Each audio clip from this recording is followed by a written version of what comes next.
สบายดีทุกท่านเนาะสบายดีทุกคนมื้อนี้เฮามาเล่าข่าวอ่านแจ้งการขออนุญาตมาเล่าคร่าวๆแบบภาษาบ้านๆเนาะแบบบอกโตให้ทุกท่านได้เบิ่งได้ชมถึงกฎระเบียบเนาะงานบุญพระธาตุหลวงเวียงจันทร์ในปี2025ทุกคนเนาะใกล้มาแล้วเฮาขออนุญาตมาเล่าโตให้บรรดาท่านผู้ที่ติดตามเฮาได้ฮู้เนาะ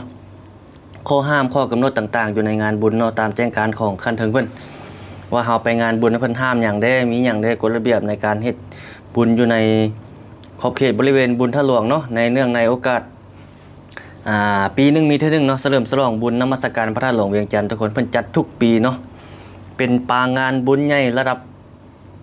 ชาติลาวของคนลาวเฮามาแต่ดึกดำบรรพ์เลยแหละของคนลาวเฮาทุกทั่วหน้าเนาะส่วนรวมจิตใจคนลาวเฮาทั่วโลกที่ปฏิบัติเนาะเป็นฮิตของประเพณีอันดีงามของชาติลาวเฮาเดี๋ยวเฮามาขออนุญาตเนาะอ่านแจ้งการคร่าวๆให้ทุกท่านได้เบิ่งได้ชมเนาะอาจจะบ่ได้เป็นทางการเด้อทุกคนแบบบ่ให้ว่าอันนี้มันเฮาเว้าแบบนั้นซื่อๆเว้าแบบบ้านๆสนทนาเล่าข่าวบอกโตให้ทุกท่านได้เบิ่งได้ชมแบบบ้านๆเฮาซื่อๆเด้อ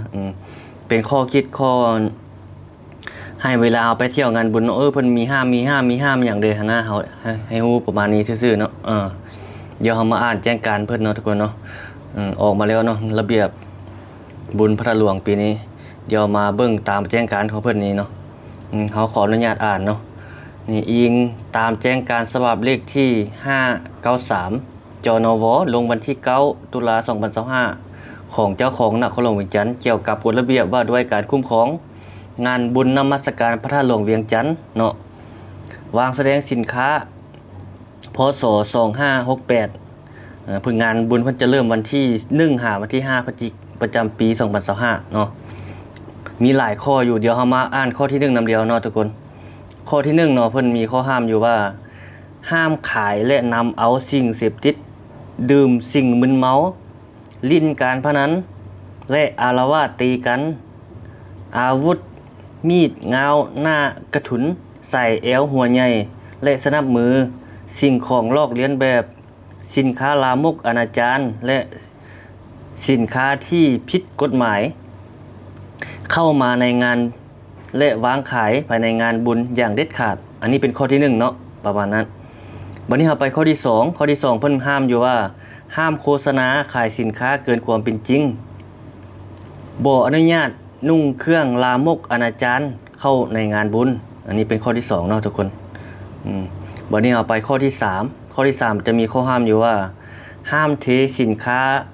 ขายสะทรายลงพื้นปูขายลงพื้นอยู่ต่อหน้าบูธของตนวางสินค้าออกมานอกห้านและ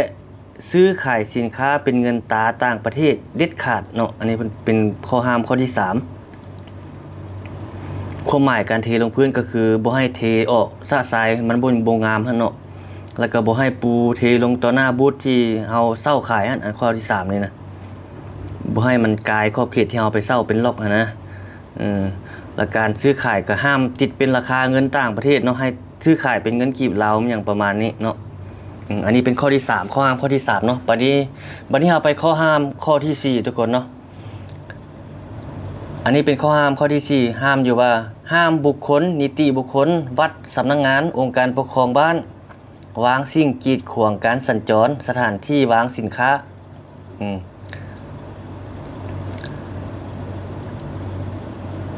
ของคณะกรรมการจัดงานบุญอันนี้เป็นข้อที่4เนาะบัดนี้ไปข้อที่5สำหรับนักแสดงศิลปะผู้ในงานแต่ละจุดต้องแต่งกายและนุ่งเครื่องสุภาพเรียบร้อยบ่ให้ถูกสุภาพเรียบร้อยเนาะนุ่งเครื่องสุภาพเรียบร้อยให้ถูกต้องตามฮีตของประเพณีอันดีงามของลาวเฮาอันนี้เป็นข้อที่5เนาะอันนี้เฮาอ่านแบบบ้านๆเฮาเด้อทุกคนบางคำมันก็จะเป็นแบบเพี้ยนแบบปะปนเว้าภาษาท้องถิ่นเฮานี่แหละอันนี้เฮาเล่าแบบบ้านๆให้ทุกท่านได้เบิ่งได้ชมเนาะอันนี้เป็นข้อที่5แล้วเนาะ บัดนี้ขออนุญาตไปข้อห้ามข้อที่6บัดนี้ห้ามห่มผ้าอ้อมองค์พระธาตุหลวงเด็ดขาดห้ามห่มผ้าอ้อมองค์พระธาตุหลวงเด็ดขาดตัวนี้เป็นข้อที่6เนาะวันนี้ไปข้อที่7ต่อ ห้ามเฮ็ดกิจกรรมทางศาสนาหรือกิจกรรมใดหนึ่งที่บ่สอดคล้องกับฮีตของประเพณีที่เคยปฏิบัติมาอยู่บริเวณเดินพระธาตุหลวงในกรมเรียนพระธาตุหลวงเด็ดขาดอันนี้เป็นข้อที่7เนาะข้อที่8ห้ามเพศหญิงนุ่งโซ่งกระโปรงหรือสเกิร์ตต้องนุ่งสิ้นทุกครั้งที่เข้าในกรมเรียนของพระธาตุหลวงก็คือเข้าไปด้านในของกรมเรียนพระธาตุหลวงพุ่นเนาะถ้าอยู่เดินนอกนี่บ่เป็นหยังเนาะอยู่อันนี้ต้องเข้าไปในพุ่นใจกลางของกรมเรียนภายในพุ่นสำหรับเพศชายห้ามนุ่งโซ่งขาสั้นเกินถึงหัวเข่าห้ามนุ่งสิ้นต้องนุ่งโซ่งขายาวหรือผ้าสโลงอันนี้เป็นผู้ชายเนาะไปข้อที่9บัดนี้ห้ามไต้เทียนใส่ตีนพระธาตุหลวงตามระเบียงกรมเรียนหรือสิ่งก่อสร้างอื่นไต้ได้เฉพาะหางเล็กที่จะสั่นไว้อันนี้เป็นข้อที่9ไปข้อที่10บัดนี้ขบวนแห่พระศาสตร์เพิ่งต้องได้ลงทะเบียนนำองค์การแนวราวสร้างชาตินครหลวงวิจันทร์จึงมีสิทธิ์แห่เข้าไปภายในกรมเรียนพระธาตุหลวงได้รูปแบบพระศาสตร์เพิ่งต้องถูกต้องตามประเพณีหรือถูกต้องตามประเพณีเนาะขอโทษเลยประเพณีและห้ามนำเอาสิ่งประดิษฐ์ที่บ่แม่นผลิตสิ่งประดิษฐ์ที่บ่แม่นพระศาสตร์เพิ่งเข้ามาในงานบุญอย่างเด็ดขาดข้อที่10นี่มันมีความหมายอยู่ว่าบริษัทใดห้องห้านใดเนาะหรือว่าองค์การองค์กรมกองไม่อย่างต่างๆเนาะหน่วยเป็นแต่ละจุดแต่ละหน่วยแบบนี้นะห้างห้านบริษัทต่างๆที่จะเข้าเอาแห่พระศาสตร์เพิ่งเข้าไปในงานนะต้องได้ไปลงทะเบียนก่อนเนาะฮอดมื้อแห่แล้วจึงเอาเข้าไปนะรับพระศาสตร์เพิ่งก็ต้องเป็นสิ่งที่อันนี้เพิ่นต้องห้ามนำเอาสิ่งประดิษฐ์ที่บ่แม่นพระศาสตร์เพิ่งเข้ามาในงานบุญเด็ดขาดอันนี้เพิ่นมีกฎระเบียบเนาะฮอดมื้อแห่พระศาสตร์เพิ่งหลายท่านน่าจะฮู้ดอกมันเป็นกลุ่มเป็นก้อนไปเลยก้อนแบบเป็นมวลชนแต่ละจุดนะต้องได้ไปลงทะเบียนกับองค์การแนวราวสร้างชาติเนาะแล้วจะให้เพิ่นตรวจสอบว่าอันของเฮาถูกต้องบ่แม่นหยังต่างๆตามที่ของประเพณีฮะเนาะอันนี้ไปข้อที่11บัดนี้ห้ามประสงค์แม่ชีแม่ขาวพ่อขาวนำเอาฝ้ายมัดแขนเครื่องสักการะบูชาอื่นมาวางขาย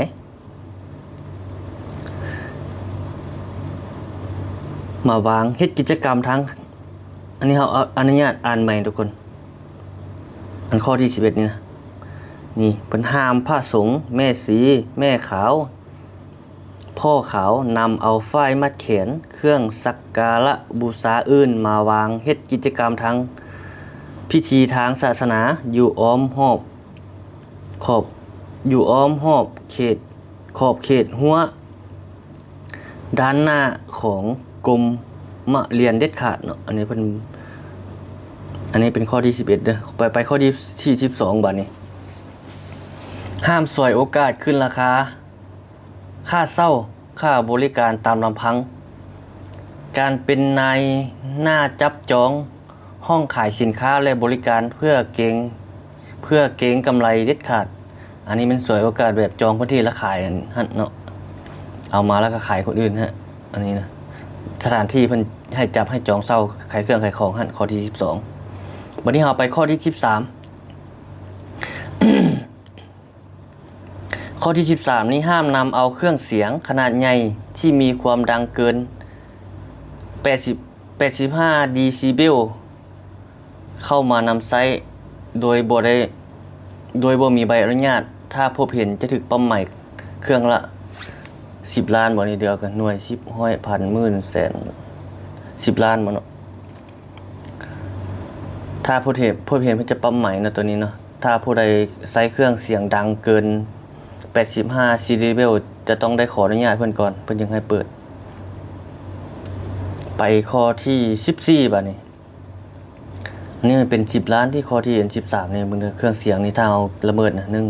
หน่วย10ร้อยพันหมื่นแสน10 ล้านเนาะครั้งนึง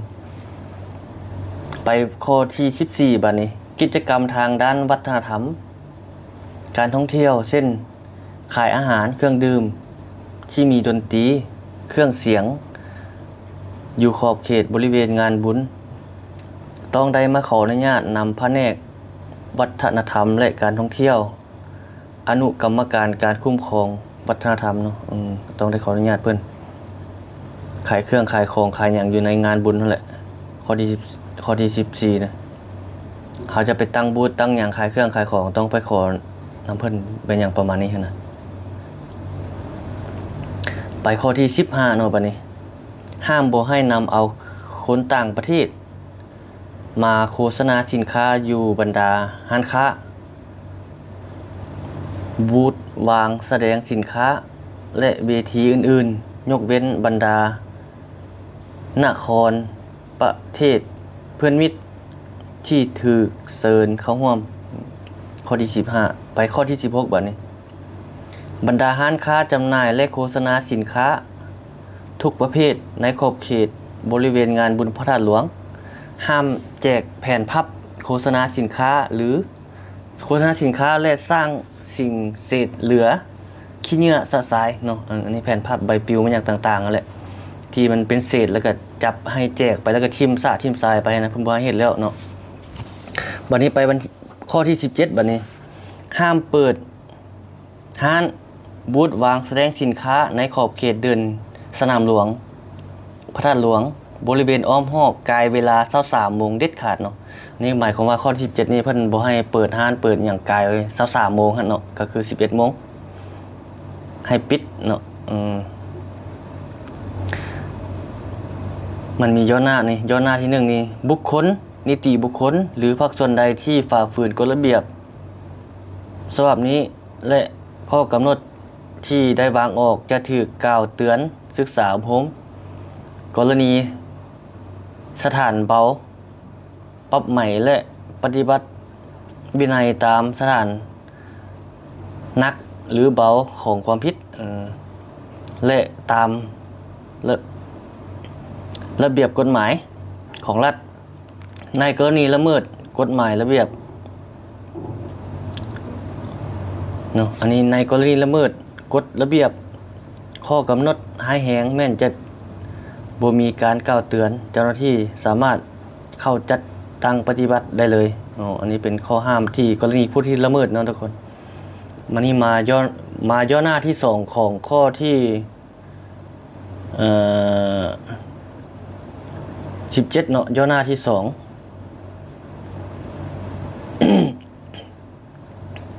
ย่อหน้าที่2นี่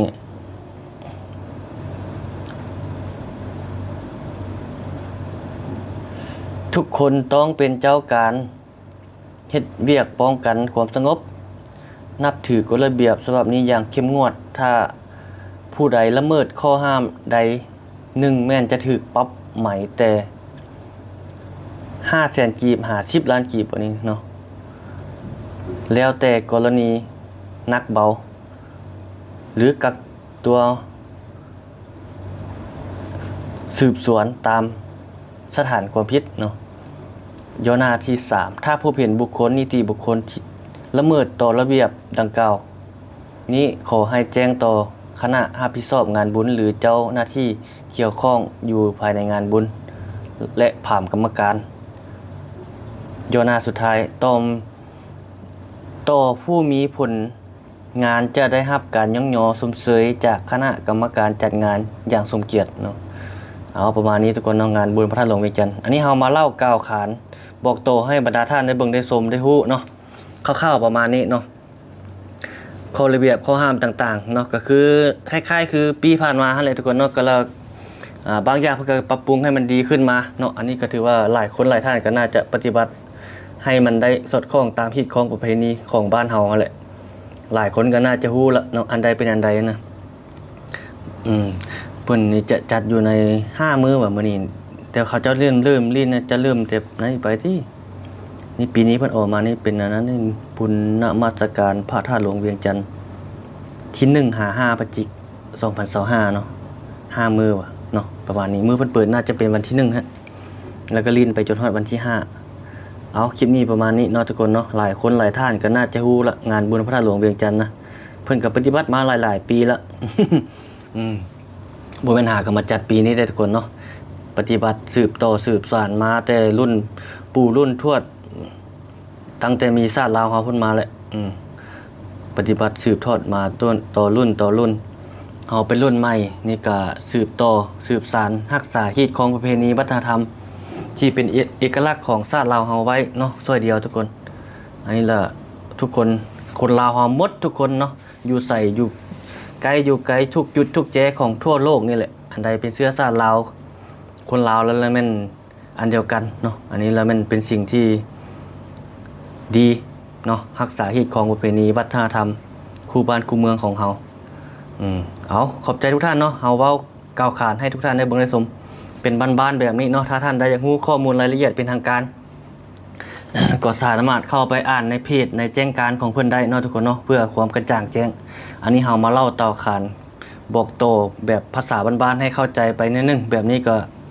โอเคเนาะคร่าวๆพอฮู้กฎระเบียบต่างๆที่เฮาไปเรียนไปเที่ยวงานบุญอันใดเป็นอันใดเนาะเอาประมาณนี้เลยทุกคนเนาะขอบใจทุกท่านที่เข้ารับชมทุกคนพบกันใหม่ในคลิปถัดไปทุกคนคลิปนี้ขอกล่าวคำว่าสบายดี